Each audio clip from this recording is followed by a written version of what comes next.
Bonjour à vous les intermouettes et bienvenue dans ce nouvel épisode de Techniquement ce qu'il faut savoir. Nous avons déjà par le passé parlé d'elles dans différents épisodes ainsi que des fonctions dont elles sont relativement proches. Il est temps enfin de parler d'elles, je veux bien sûr parler des suites. Alors bien entendu, il ne s'agit pas des suites dans les hôtels, ni même des costards,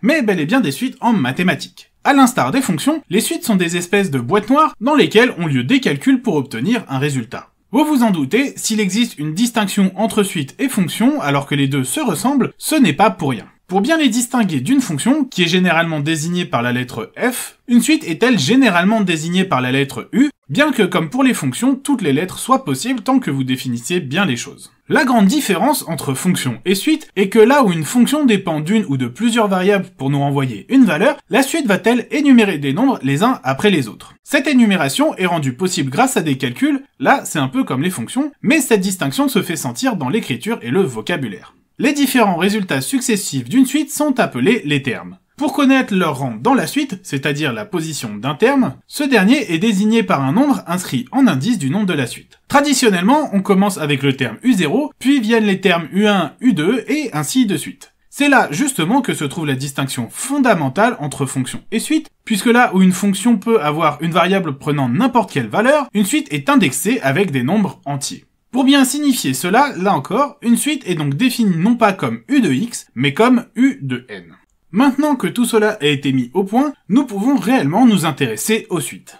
Ces dernières peuvent être rangées en deux grandes catégories, celles définies par une formule explicite et celles définies par récurrence. Pour les suites explicites, elles peuvent être considérées un peu comme des fonctions, mais n'acceptant que des entiers naturels. C'est le cas de l'exemple dont nous avons déjà parlé de la définition du nombre e par Bernoulli, qu'il découvrit en effectuant un calcul d'intérêt sur l'argent déposé à la banque. Puisque nous avons ici affaire à une suite explicite, il est simple de définir et de calculer U10 000. Par contre, les choses peuvent devenir bien plus calculatoires lorsque nous avons des suites définies par récurrence. La définition par récurrence d'une telle suite implique qu'un terme doit être calculé à partir d'un ou plusieurs termes précédents. Avec une telle suite, il ne vous est donc théoriquement pas possible de directement calculer un terme sans avoir auparavant trouvé tous les précédents. Un exemple célèbre dans cette catégorie est la fameuse suite de Fibonacci. Cette dernière, décrivant le nombre de lapins reproducteurs de mois en mois dans un élevage, avait été étudiée par Leonardo Fibonacci pour encourager ses contemporains à utiliser les chiffres arabes à la place des chiffres romains qui étaient en vigueur à l'époque.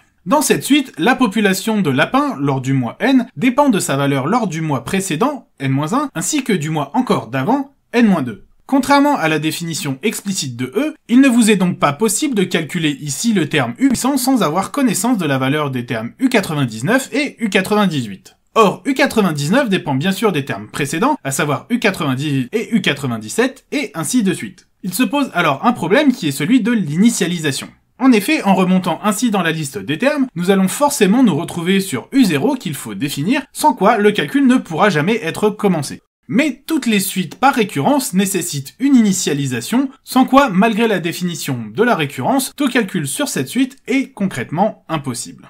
Bon, la suite de Fibonacci est, il faut bien le reconnaître, un peu spéciale, puisqu'il faut définir non pas un, mais deux termes qui sont alors U0, qui est égal à 1, et U1 qui est également égal à 1.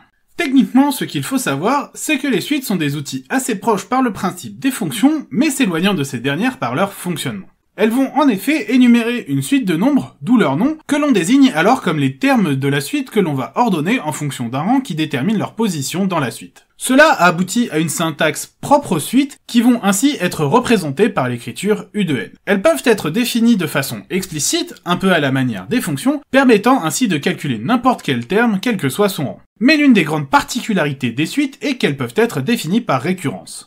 Une telle écriture pour une suite implique qu'un terme ne peut être calculé qu'en connaissant un ou plusieurs termes précédents, et nécessite également une initialisation, à savoir le ou les premiers termes de la suite, permettant alors de calculer les termes suivants. Grâce à cette adaptabilité, les suites ont été utilisées depuis l'Antiquité pour résoudre de nombreux problèmes. C'est le cas par exemple de la suite permettant de calculer la valeur de la racine carrée d'un nombre. Bien sûr, vous vous en doutez, nous reviendrons à de nombreuses reprises sur les suites afin d'aborder plus en détail certains de leurs aspects intéressants ainsi que leurs innombrables utilités.